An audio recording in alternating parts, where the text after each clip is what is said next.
transformation of East Pakistan into Bangladesh is one of great contemporary relevance. It is a story of not only the importance of the politics of human rights, but also of how India shook off the two shibboleths of non-violence and non-alignment that had enslaved her since independence and replaced them with military power and what I call convenient alignment in inverted commas to further her political and moral position on the world stage. Showing great compassion and a decisive application of realpolitik, the Prime Minister of the day, Mrs. Indira Gandhi, not only opened India's arms to a staggering 10 million refugees from East Pakistan, but also created the basis of sending them home to a different future from their immediate horrifying past. Was this the only compulsion behind India's decision to militarily attack and effect the sequestration of East Pakistan from West Pakistan? Or was there perhaps more to it? Was there fear that Pakistan would take advantage of the intense street fighting in Calcutta and many parts of West Bengal between Naxalites and the security forces, which was at its peak in 1971, by providing cross-border sanctuary to the militant cadres, Marxist-Leninist? The CPI-ML, which had been formed in 1967 informally, and 69 it had broken away from the CPM, was Operation Steeplechase against the Naxalites, which was a combined army-cum-police operation led by General Jacob, our famous General Jacob, who negotiated with General Niazi and effected the surrender. And General Jacob led Operation Steeplechase between July and August 1971.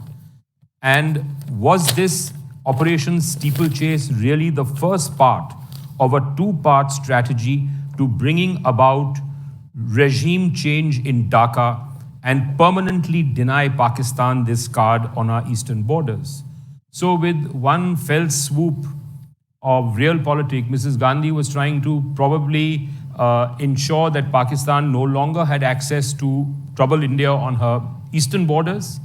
And at the same time, she was also trying to neutralize the Naxalite threat, which had overwhelmed her government at that point of time. Within this backdrop, there was an international issue as well, and that was that in 1969, the Soviets had penetrated deep into Xinjiang and given the Chinese a bloody nose. And the Chinese were actually quaking with fear with respect to the Soviets. And the Soviets had ensured that the Chinese would not intervene in as much as India's military action took place and was confined to East Pakistan. Now, this is obviously a great epic. And to discuss this great but presently underrated epic, I have with me two very eminent warriors who played their own brave and significant roles in this epic. Major General Cardozo, Ian Cardozo, whom so much has been said about, needs no further introduction, and Lieutenant General Nirbhay Sharma. So I'll start with General Cardozo. General Cardozo, why did India intervene militarily in East Pakistan in the way that we went about it? More specifically, what were the compulsions in your view that necessitated militarily entering East Pakistan?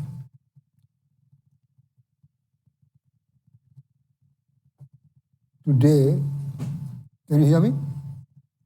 Today we've had a lot of discussions and questions and answers about the diplomatic, the political, and the social aspects of this war.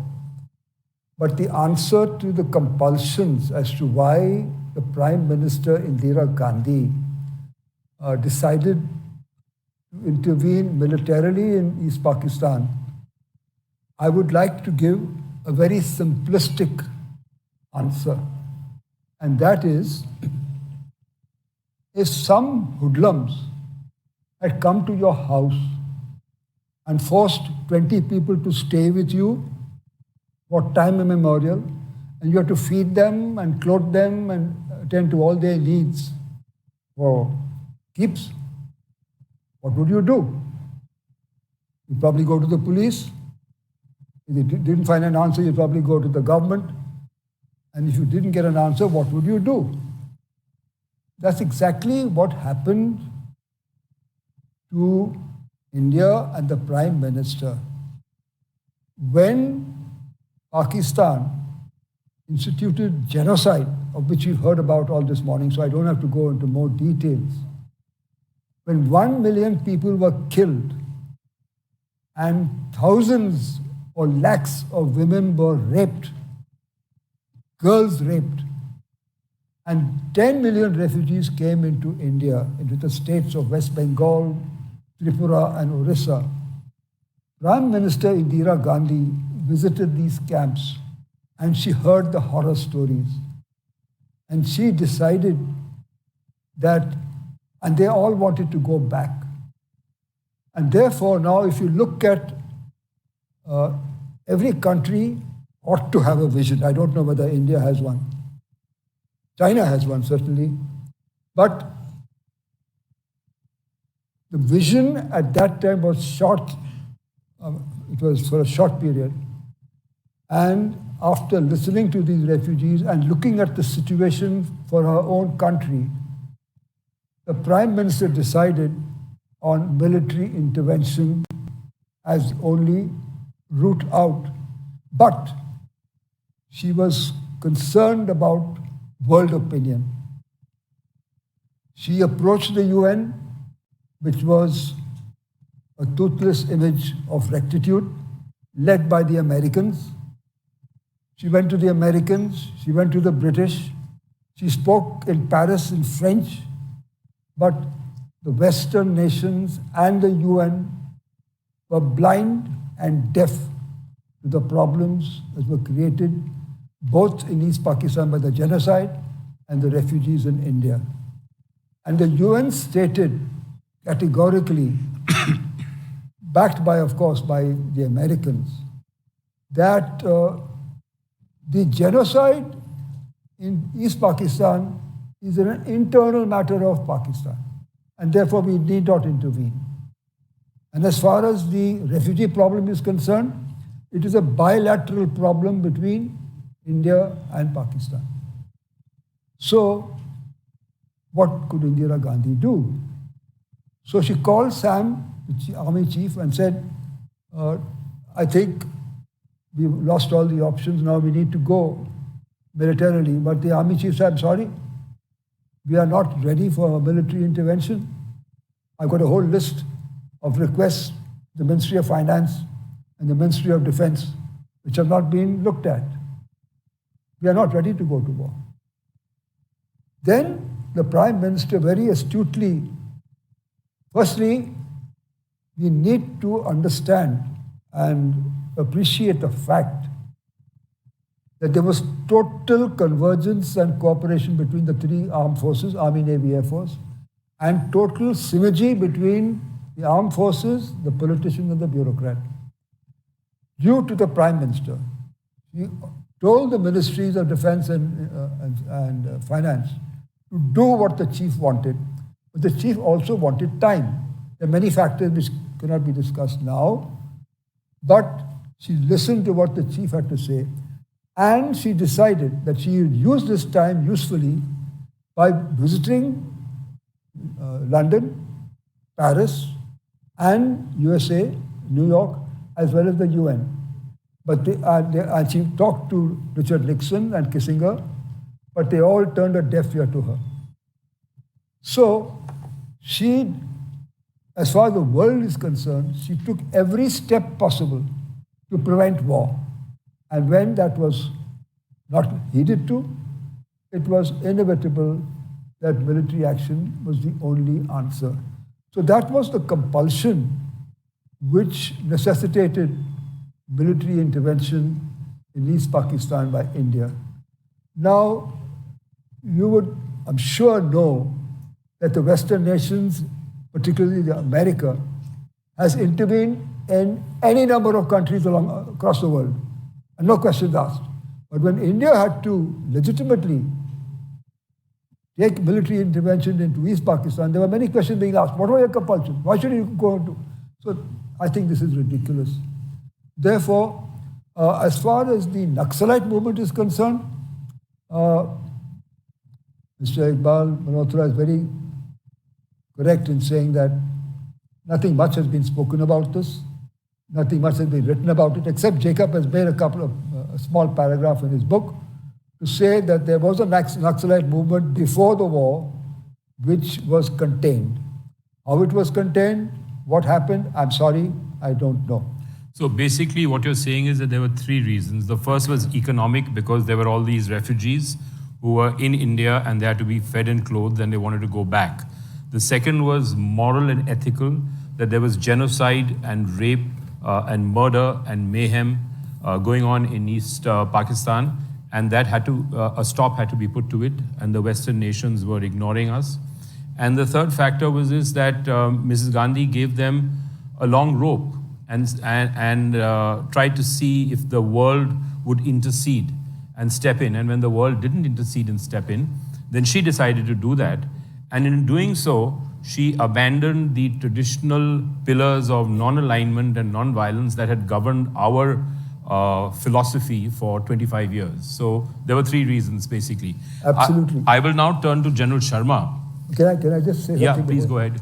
Another thing we need to understand is that, as was spoken this morning, Pakistan had allied itself with America and China, and this was done by Yahya Khan brokering a meeting between Nixon and Mao Zedong, and after that Pakistan could do no wrong, and therefore America backed Pakistan wholeheartedly. Okay. And also that because of that, the master stroke of Indira Gandhi was to have a friendship arrangement with Russia, Soviet Russia, and Russia, we need to remember that Russia helped us no end, both in the Bay of Bengal as well as in the UN, which we seem to have forgotten very conveniently.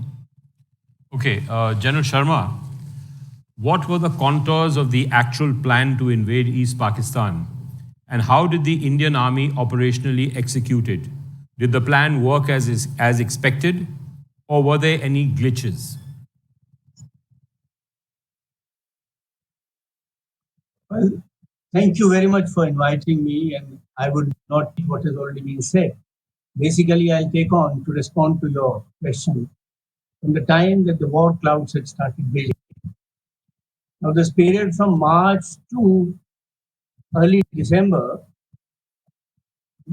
as far as the military was concerned, we indulged in preparing ourselves in terms of re-equipping some of its formations. We also had to take a very calculated risk and make an assessment to move out some of the formations and troops which were guarding our northern borders.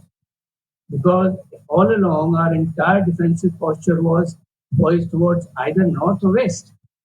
Now, this itself took quite some time, and while all happening, as brought out hard work.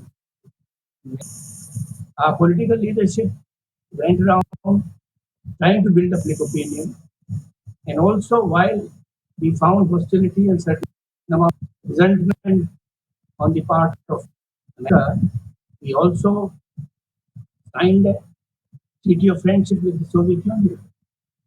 If you recall, at that time, the Cold War was at its peak, and the two opposing powers definitely were confronting each other. We did that. As far as in 62, of course, and even 65, they were quite hostile to us. It was a very sentiment made. We are not going to interfere this time because they were tied to the Soviet Union. It was confronting them over UCD River, and there was some movement of troops in Manchuria. Therefore, three things happened. We prepared ourselves. We found that the world opinion may be gradually coming around, but there was a counter we had in terms of Soviet treaty. And of course, we knew and we realized that it was a chance we took, and I think it worked very well, that Chinese are not going to do that. Now, having said that, let me get to the actual plans And you very rightly asked whether plans materialize the way. So no plan ever works the plan. When the first shot is fired, that plan goes for a six. Basically, the issues with us were, oh, what should be our terminal objective? There will not debate many times whether Dhaka was our objective. I think in this situation, a mobile pair of shots, and you cannot decide on the terminal objective right from the beginning because it's not a set piece orchestrated conventional battle that we are fighting. But ultimately, it was very clear that your terminal objective had to be Dhaka because Dhaka was the center of gravity, right? That was one. As far as forces are concerned, we were able to muster, I think, around 7 to 8 division worth of troops. We had 33 corps in the north, we had 2 corps in the west, and we had 4 corps in the east. Together, I'm not going into the nuts and bolts, otherwise it takes a lot of time.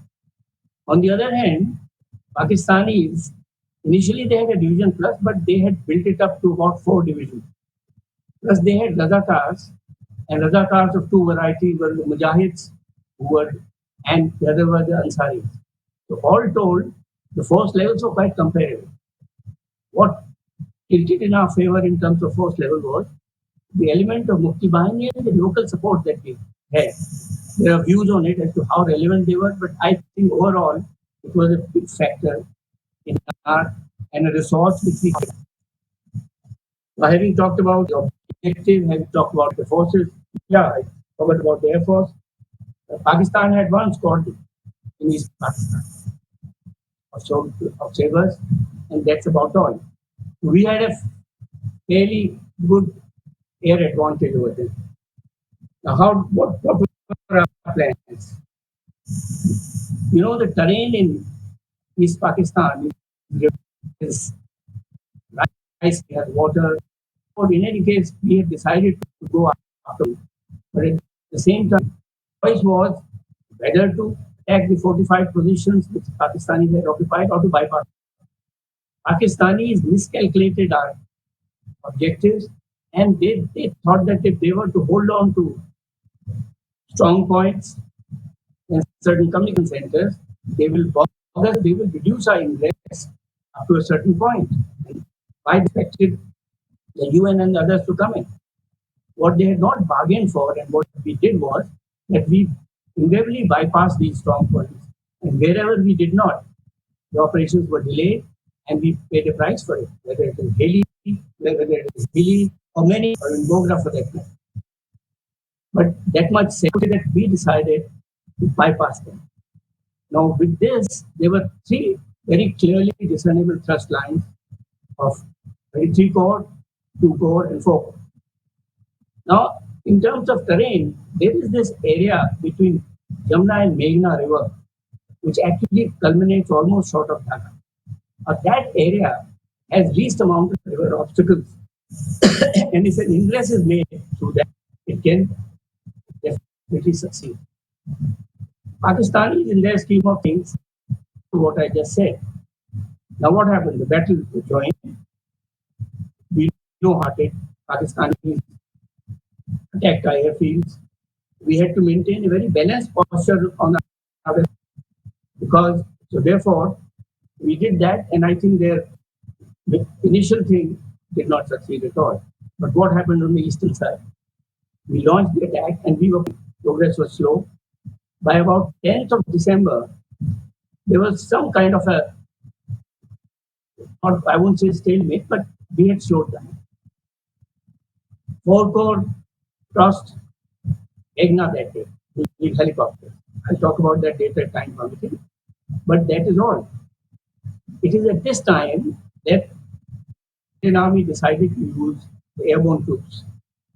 Now, airborne troops are used to speed up or to bottle up the enemy, get behind it.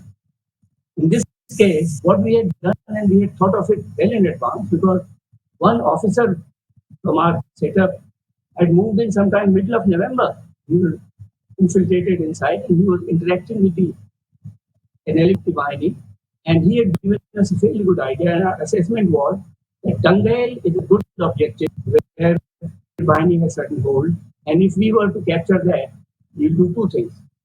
One, we'll bottle up the forces, Pakistani forces which were at Jamalpur on the Jamna, and speed up our operations. And this was one axis which was not well guarded by Pakistan. Right. Thereafter, how the airborne operations went, I won't talk about it now, maybe later when you ask me. But what I would like to bring out here is that in our entire operations, three things were very clear. I found many times in you, Pakistani companies and battalions fought well in many cases. But the higher leadership was totally demoralized. I'll give you an example. From Jamalpur, when this, I think the 93 Brigade, when it was deploying, one of their battalion commanders refused to surrender. And he said, look, soldiers don't surrender, they fight with a gun. A couple later, of course, he was trapped and taken in. A couple of hours later, I saw their brigade commander at Tangail, highly demoralized. Likewise, you found that in Pakistan's case, the higher leadership which failed miserably, and it is lack of support of the big level. I leave it at that. You feel more. Maybe when I talk about airborne operation, is that okay? General Sharma, thank you. I'll just turn to General Cardozo now. General Cardozo, much has been said about the abandonment of traditional British tactics in the invasion of East Pakistan and the use of heliborne troops by India. In fact, General Sharma has also just referred to that. Since you were a part of that heliborne force, can you shed some light on how it rolled out, and was this leaf taken out of Operation Musketeer during the Suez War of 1956 by the Royal Marines, or was it based on the Battle of La Drang Valley in Vietnam in November 1965?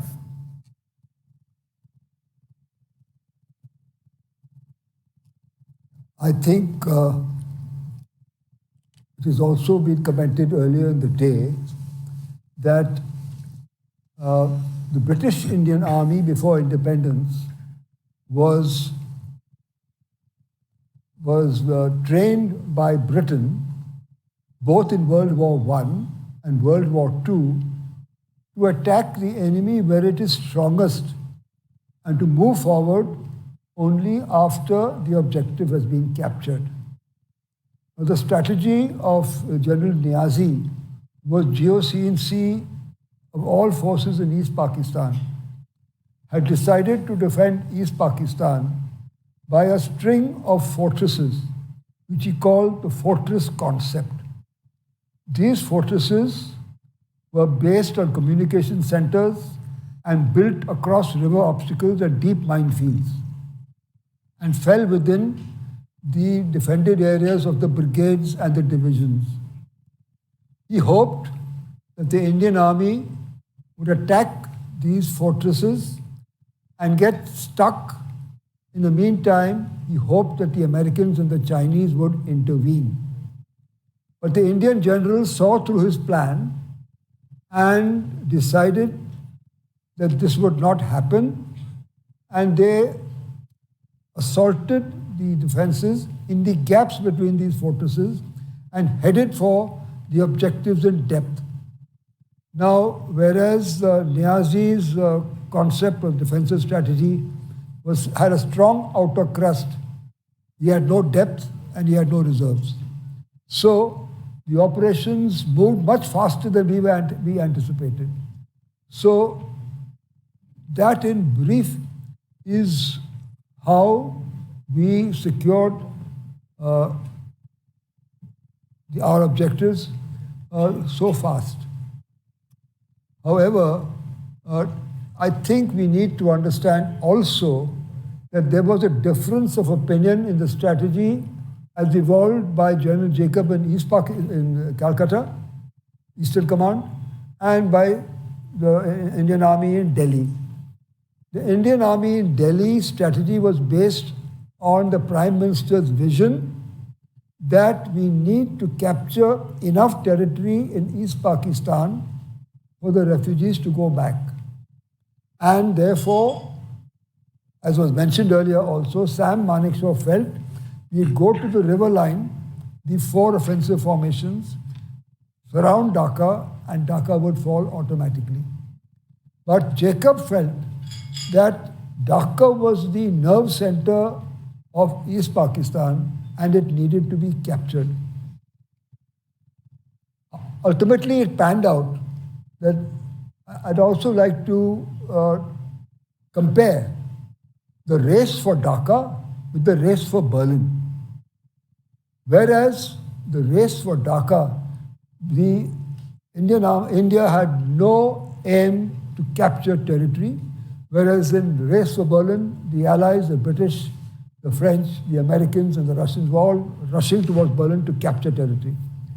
Secondly, there was a lot of street fighting on the streets of Berlin and a lot of bloodshed amongst the civil population, which the Indian government did not want to happen. So when on the 14th of December evening, when the 4 attacking formations surrounded Dhaka, the government of India sent word that you will not fight on the streets of Dhaka. We will make the political and the military government capitulate and surrender by other means. So that is what actually happened. And I don't know whether I've answered your question. So can I ask you an allied question that how many helicopters were actually involved in this, and did they bring in land waves after waves of troops? How was this operation actually conceived and coordinated? Yeah, so this also relates now to Operation Musketeer and what happened in Vietnam, in Da Nang. Operation Musketeer by the Royal Marines was supported by many forces, the Para Brigade, the British Infantry Division, the French, the Israelis, and they had much time to train for this operation. It's, I think, not known to all of you, but the heliborne operation for the capture of Sylhet, of which I was part of, it was the quickest heliborne operation in world military history. On the 7th of December at 7 a.m., the CO, a very brave and courageous officer, Lieutenant Colonel Arun Harolekar, received orders, you will go in for the capture of Sylhet. The enemy, the 202 Infantry Pakistan Brigade, has moved out for the defense of Dhaka. You don't have a problem. There are only 200 Razakars defending Dhaka. Number 2, at 9:30, an Alouette helicopter came to take Colonel Harolekar to recce a site from the air where our troops would land. At 2:30, the same day, we were flown into Sylhet. Now, when I was in Staff College, we were told that the Army and the Air Force have got to cooperate and coordinate, and it takes at least a week of planning a heliborne operation. That didn't happen. Within 6 hours, we got the orders and we were inside Sylhet. So there's a great difference between also the helicopters, to answer your question. There were only 10 helicopters, and they were B-4 helicopters. The B-4 can take only a section of fully armed troops. And out of those, for our operation, 2 were unfit. So 8 helicopters in 2 waves, because you can't have 8 helicopters milling around a small area of the battleground. And so there were 4, and they came back, and the next 4 went in waves. So, did you receive any ground fire when you were landing? Plenty of ground fire because Sagat made a mistake. He received wrong information that 202 Pakistan Infantry Brigade has moved for the defense of Dhaka. It was still there.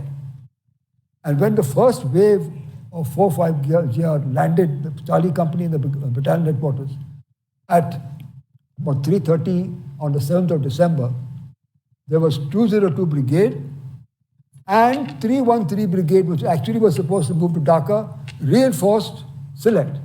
So we had 2 infantry brigades and the Sylhet garrison. Now, for those of you who do not know, I think everybody knows that a brigade consists of 3 battalions. So a battalion consists of 1,000 men. So a brigade consists of 3,000 men. 2 brigades meant 6,000 people. And the Sylhet garrison, they were ultimately, when they surrendered, 3 brigadiers, 2 full colonels, 173 officers, 290 JCOs, and 8,000 troops surrendered to 45 GR, which was half a battalion. By that time, we were only 352. But then the Pakistanis didn't fight at all. The Pakistanis, I think,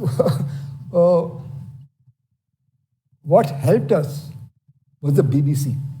I see. The Indian government had allowed foreign correspondents to accompany our troops.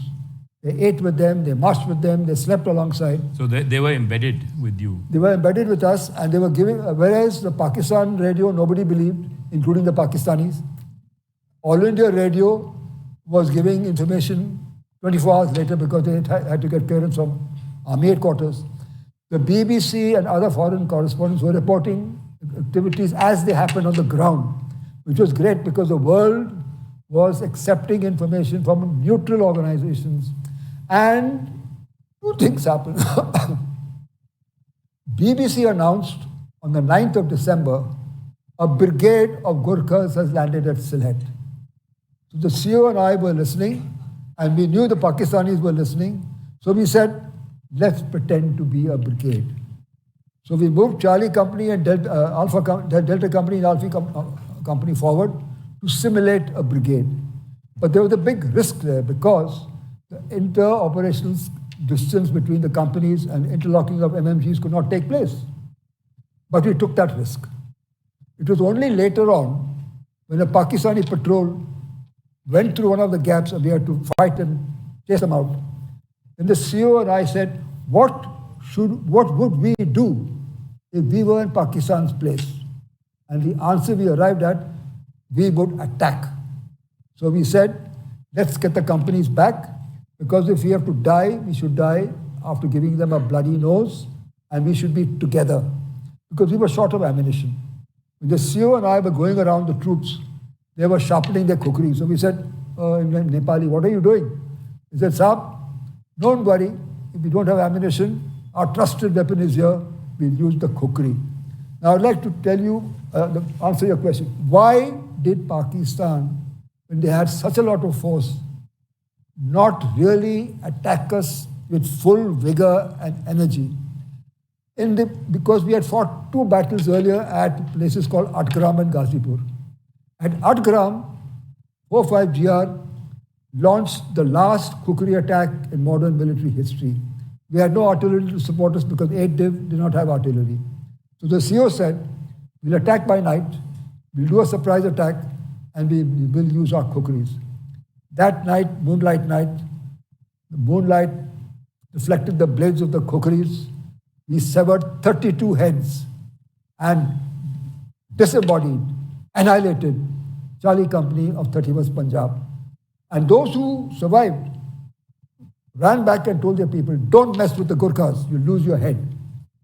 Wow. Then was the Battle of Ghazipur, where another infantry battalion of ours failed to capture Ghazipur, and Sagat Singh said, send the Gurkhas. So we went to Ghazipur. By this time, we had lost 2 officers in Atgram and a JCO. In the Battle of Ghazipur, we lost second in command, and 4 officers got wounded. So whereas we started the war with 18 officers, by the time we got orders to capture Sylhet, we were reduced to 11. And the CEO asked for time. Can I reorganize my companies to put the company commanders in place? Sagat Singh said, no. Tell the Gurkhas to move immediately. I know them, they're the best suited for this job. And so we went in again. And now, to answer your question, why did Pakistan not attack us when they were in such an overwhelming strength? Of course, they did attack us a number of times. We were lucky. Full tribute and respect and praise for the Air Force. When there were large groups of Pakistanis that wanted to attack us, we had an ACT with us, an air control team, and they got whistled up the fighters from Kumbigram and from Guwahati, and they broke up these attacks. But at night we were alone. So it was a combination of all these facts, and BBC helped. And I think So you used psychology and terror to Yes. actually overawe the enemy. yes, this was not only, we didn't realize it at that time, but it was the psychology of the use of the kukri that disempowered the Pakistani and lost their will to fight. And they couldn't believe when when the surrender was about to take place, two captains with white flags and 1,000 troops came to surrender to us. The CO said, fire an MMG burst close to them. Tell them not to come forward. Why? Because he was worried that if they came to understand that we were less than half a battalion, they might change their mind. He said, tell them to go back. Then they said, we said, this is the order of the CO. Then they said, can we talk to the brigade commander? Then we realized that we had bluffed them. And then we got to the brigade commander, please come and take the surrender. So when the brigade commander came, he was escorted by the Johnnies with their kukris. And they said, Salam alaikum. He said, Walaikum salam. Who has come in this chopper? So Brigadier Bunty Quinn said, I have. Why do you ask? So they said, but are you not here? He said, no, I'm 100 kilometers away. Then they said, what is here? And he said, only a battalion, and that too, half a battalion. They couldn't believe their ears. There was much murmuring amongst them. So they got the shock of their life that we were only half a battalion. We got the shock of our lives when 3 brigadiers, so many officers, so many JSOs, 8,000 troops surrendered to us. That goes down in history as the night of the long knives. Yes. Okay. The curved knife. So, please. Yeah, please.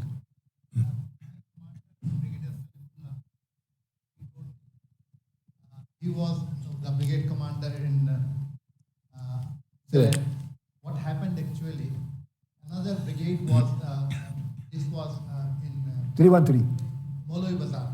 Yeah, Babli Bazaar. Yeah. They were ordered by Niazi to move to Akhauda. Okay. The commander chickened out. Yeah. He went to Sylhet because he thought the hilly area he'll be safe there. He didn't want to go and take the firing in. That's the reason the 2 brigades were there. One brigade was actually, they violated the rules and hiding over there. One thing, sir, you forgot to tell. Sorry, sir. 2.5 days you had no ration. No, 9 days. No, 2.5 days you had no food to eat. No. You see what I'll explain. When we were ordered to go around, the teaching in all schools of instruction is that when a paradrop operation takes place or a heliborne operation takes place, you got to link up within 48 hours.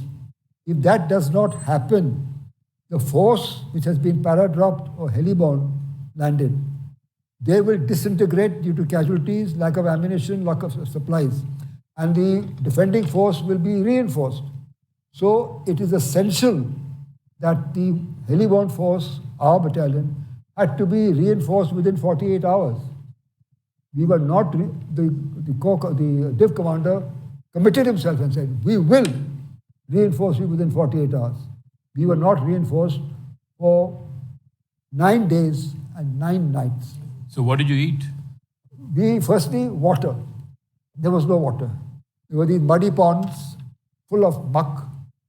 We had nothing to do. We were just straining it through our handkerchiefs, and my stomach has gone for a 6 since then. We had to scrabble for grain left on the floors of the huts which were within the defended area and cook something out of that. We could not cook much, but I don't know how we survived on basic rice, the raw rice, hardly cooked, and dirty water. But if, I think we'll come to that later on. Okay. Yeah. Okay. Sir, I have a serious.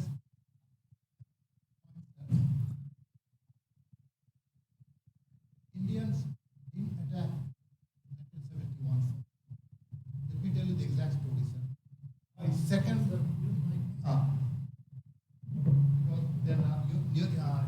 generation will take it wrong. On 2nd of December, Yahya Khan went to Peshawar. Suddenly, he was in the VIP room. There was an understanding and the air chief went with him. On the second night, 60 aircrafts took off from Peshawar Air Base, bombed 10 air bases in India. I have the entire name with me. Why? The Operation 67 Operation Arab-Israeli War. On the first night, they destroyed all the Arab countries' aircraft. They thought in 10 air bases, all the Indian aircrafts are there. But some way, Indians knew about it. Only 2 aircrafts are partially damaged. All the aircrafts are moved out. And that Indira Gandhi was on that day in Kolkata. She rushed back and declared the war. So it was Pakistanis who were the aggressors. I have records to prove that, sir. Yeah. Indians never were the aggressors in that war. And whatever we are discussing, sir, our new generation will take it wrong. They did the aggression. They attacked every border village. I told you, sir, 674 Indian villagers were killed in total in Agartala border, which is adjacent to the border actually. So they were the aggressors and they should be held accountable in the pages of history for attacking first. Indians were never the aggressors. And after that, she had to formally declare going to the parliament. Thank you, Colonel. Can I add? Yeah, go ahead. Thank you, Sajad.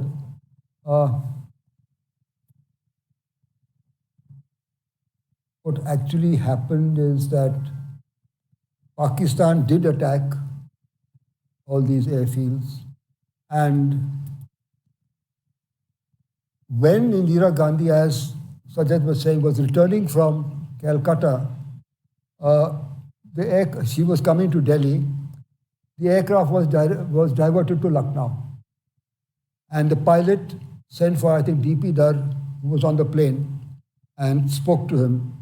And he came back and told Dixit and Peter Senai, who were the diplomats traveling on that plane, he said, that idiot has done exactly what we wanted by attacking first.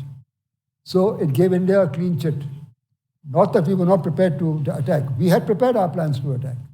But fortunately for us, Pakistan attacked first.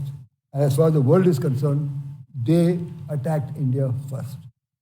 Okay, I think I'll turn to General Sharma now to get a perspective on the paradrops.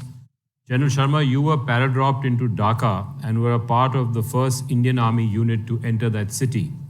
How did that operation go? And did this first time use of paratroopers along with heliborne troops in the subcontinental theatre psychologically unnerve General Niazi? Well, I think we've talked at length about the heliborne operation, which was a very tremendous activity. I'll just give you a very rundown of the airborne operation. Because we've been well read and there is a lot which has been said on that. And then maybe if you permit, I'll just give you some takeaways of this entire operation. Because we are now looking at a victory which came our way, a hard-fought victory. But also this glory has its own price. And I would start by talking about the airborne operation first before I talk about the takeaways.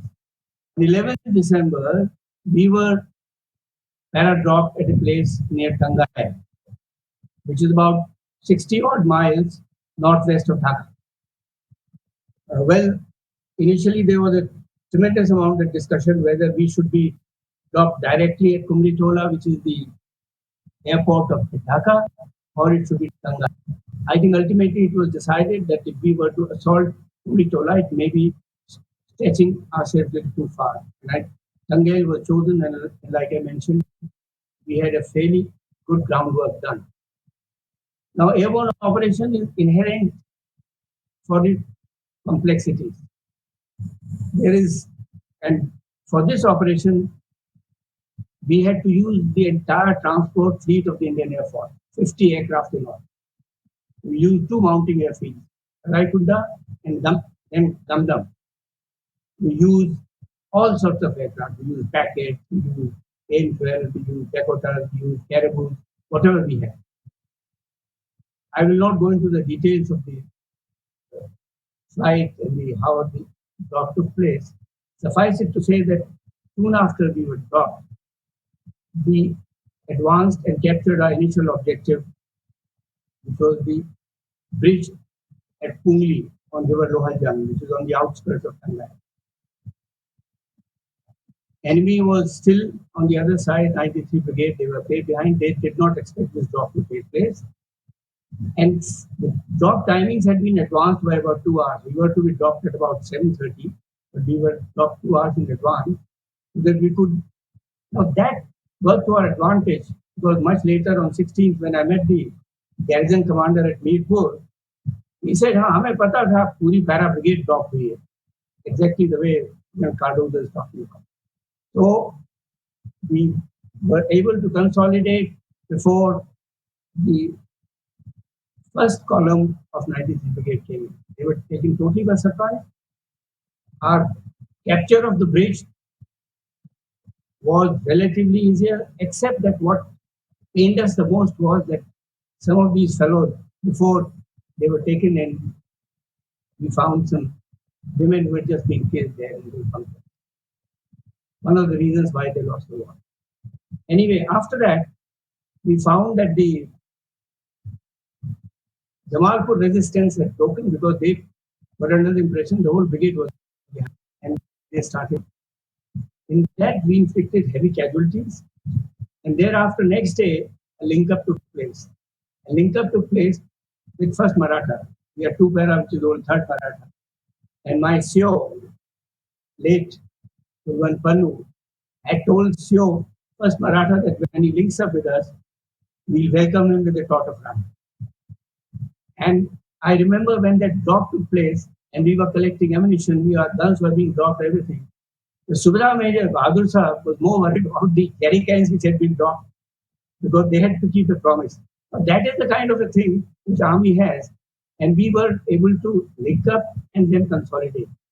Having done that, we found that the advance towards Dhaka was slowing down. General Sharma, I want to interrupt. I think we've overstepped our time, and they want to bring in the next session. So I'm sorry to have to interrupt you at this point. And thank you, gentlemen, for a great conversation. And thank you very much. Can I make a brief comment about General Sagat? General Sagat Singh is the finest field commander this country has ever produced. During the battle, during the war, he was all the time in his helicopter, monitoring what is happening on the ground, using flexibility, changing plans, and he was quite clear he wanted to be the first in Dhaka. He was lucky to have Group Captain Chandan Singh, who was equally energetic, equally brave, and they both understood that risk-taking is part of defense decisions taken by the army in war. And they had a person like Harolekar who delivered goods irrespective of the problem that he faced. So Sagat, finest field commander, lucky to have people under him who are equally brave, equally courageous, equally decisive. But in my book on the 1971 war, I mentioned that Sagat Singh was also ruthless. And the editor said, please don't use that word. But we have something, when we are taught in the IMA, bedar, without fear, without pity, without remorse. And that is part of being ruthless. And I think when you're dealing with China and Pakistan, you need to be ruthless. Thank you, General. Thank you.